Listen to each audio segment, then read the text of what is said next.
মানুষের শরীরে vitamin C এর অভাব হলে মানুষ ওষুধ খায়, কিন্তু বাঙালির ভিটামিন সি এর অভাব হলে প্রথমেই দীঘা এবং পুরীর কথা মাথায় আসে।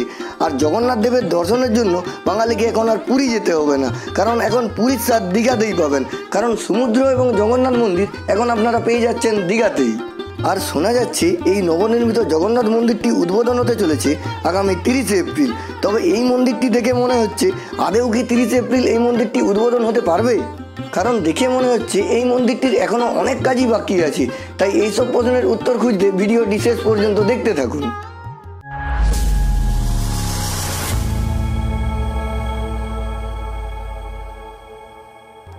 নমস্কার বন্ধুরা, অধমের নাম সুদীপ কুন্ডু, আপনারা দেখছেন মিস্টার কুন্ডু। আর এই অধম আজকে এসে গেছে দীঘাতে।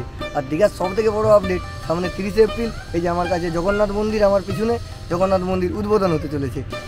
আগে সমুদ্র এবং জগন্নাথ মন্দিরের স্বাদ নিতে বাঙালি সবসময় ছুটে বেড়াতো পুরীর উদ্দেশ্যে, কিন্তু পুরী এখন আর যেতে হবে না, কারণ দীঘাতেই গড়ে উঠেছে বিখ্যাত জগন্নাথ মন্দির। আর সেই জগন্নাথ মন্দির উদ্বোধন হতে চলেছে 30শে এপ্রিল। আর সেই জগন্নাথ মন্দিরের বিভিন্ন রকম আপডেট, যেমন চারিদিকের ভিউ কেমন, সেসব আপডেট দিতে এই অধম আজকে চলে এসেছে একদম এক্সক্লুসিভ ফুটেজ নিয়ে এই ভিডিওতে।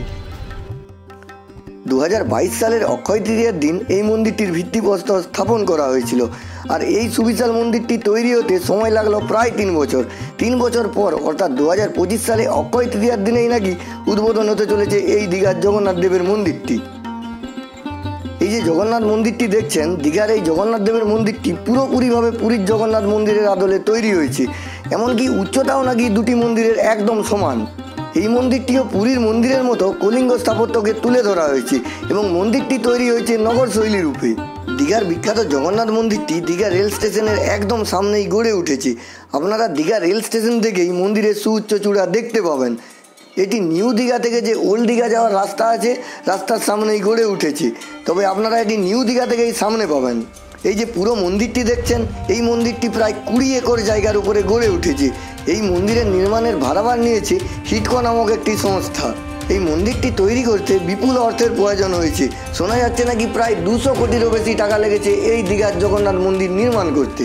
আগে আপনাদের আমি যেমনটা বলেছি, এই মন্দিরটি কিন্তু পুরীর মন্দিরের সাথে পুরোপুরিভাবে সাদৃশ্য রয়েছে। পুরীর মন্দিরে যেমন 4টি দ্বার রয়েছে, এই দীঘার জগন্নাথ দেবের মন্দিরেও কিন্তু 4টি দ্বার রয়েছে। প্রথমেই সমুদ্রের দিকে মুখ করে আপনারা রাস্তার ধারেই দেখতে পাবেন মুখ্য প্রবেশদ্বার, এবং মুখ্য প্রবেশদ্বার পেরিয়ে এলেই কিছু বাতি স্তম্ভ আছে, এবং বাতি স্তম্ভ পেরালেই অরুণ স্তম্ভ। এই অরুণ স্তম্ভ কিন্তু আমরা পুরীর মন্দিরেও দেখতে পাই। মন্দিরে প্রবেশ করার পর প্রথমেই পড়বে অরুণ স্তম্ভের উল্টো দিকে সিংহদ্বার, এবং সিংহদ্বারের পিছন দিকে রয়েছে বাগ্যদ্বার, এবং মন্দিরের দিকে মুখ করে দাঁড়ালে বাম দিকে হস্তিদ্বার এবং ডান দিকে অশ্বদ্বার। পুরীর মন্দিরের মতো এখানেও কিন্তু 4টি দ্বার। পুরীর মন্দিরের মতোই এই দীঘার জগন্নাথ দেবের মন্দিরেও 4টি ভাগ রয়েছে। প্রথমেই আছে এই যে সুবিশাল চূড়া দেখতে পাচ্ছেন, এটি হচ্ছে গর্ভগৃহ, এবং তার সাথে মন্দিরের আরও আছে জগমোহন, তারপরে আছে নাটমণ্ডপ, এবং তারপরে ভোগ মণ্ডপ। আপনারা যখন সিংহদ্বার দিয়ে প্রবেশ করবেন, প্রথমেই আপনাদের পড়বে ভোগ মণ্ডপ, তারপরে রয়েছে নাট মণ্ডপ, এবং নাট মণ্ডপের পরে রয়েছে জগমোহন, এবং জগমোহনের পরেই গর্ভগৃহ, যেখানে বলরাম, সুভদ্রা এবং স্বয়ং জগন্নাথ দেব বিরাজমান করবেন। এই গর্ভগৃহেই বলভদ্র, সুভদ্রা এবং স্বয়ং জগন্নাথ দেব বিরাজমান হবেন। আমরা গিয়েছিলাম পয়লা বৈশাখের দিন, অতএব আপনারা যে ভিডিওটি দেখছেন এই ভিডিওটি কিন্তু পয়লা বৈশাখের দিনই নেওয়া হয়েছে। দেখতে পাচ্ছেন এখনও কিন্তু মন্দিরের অনেক কাজই বাকি আছে, কিন্তু এখনও আছে হাতে 13টি দিন। 13ই বৈশাখ উদ্বোধন হতে চলেছে এই মন্দিরটি, কিন্তু আমার মনে হয় না যে সব কাজ সম্পন্ন হবে। কিছু কাজ থাকতে থাকতেই মনে হয় এই মন্দিরটি উদ্বোধন হয়ে যেতে পারে। যেহেতু সরকারিভাবে ডেট দেওয়া হয়েছে যে 30 এপ্রিল অর্থাৎ 13ই বৈশাখ এই মন্দিরটি উদ্বোধন হবে, সেহেতু উদ্বোধন হয়ে যাবে, কিন্তু আমার মনে হয় অনেক কাজই বাকি থেকে যাবে। কারণ মেন রাস্তার উপরে তৈরি হচ্ছে চৈতন্যদ্বার, মানে দীঘা মন্দির ঢোকার সামনে একটি বিখ্যাত গেট হচ্ছে, সেই গেটটির নাম দিয়েছেন চৈতন্যদ্বার। এই চৈতন্যদ্বার পার করেই আপনাকে জগন্নাথ মন্দিরে আসতে হবে। আর এই চৈতন্যদ্বার কোনো মতেই হতে পারে না, আমার যেটুকু দেখে মনে হলো, কারণ চৈতন্যদ্বারের কাজ এখনও বহুত বাকি। দেখা যাক এনারা সম্পন্ন করতে পারে কিনা। আর চেষ্টা করছি আমি 30 এপ্রিল এই শুভ উদ্বোধন আপনাদের দেখানোর। যদি আপনারা আমার চ্যানেল থেকে শুভ উদ্বোধন দেখতে চান, অবশ্যই কমেন্ট করে জানান। এই যে এটা হচ্ছে মেন রাস্তা কলকাতা থেকে আসার সময়। এই যে এইদিকে দেখতেই পাচ্ছেন, এই যে এখানে তৈরি হচ্ছে চৈতন্যদ্বার। এই চৈতন্যদ্বার খুব জোরে কাজ হচ্ছে। আর ওই যে দেখা যাচ্ছে ওই দূরে দেখুন জগন্নাথ মন্দির, ওই দেখুন জগন্নাথ মন্দির, আর জোর কদমে কাজ চলছে। আমরা এই মন্দিরটিতে প্রবেশ করার অনেক চেষ্টা করেছিলাম, কিন্তু কোনোরকমভাবেই প্রবেশ করার উপায় ছিল না, কারণ সাধারণের প্রবেশ একদম নিষিদ্ধ ছিল।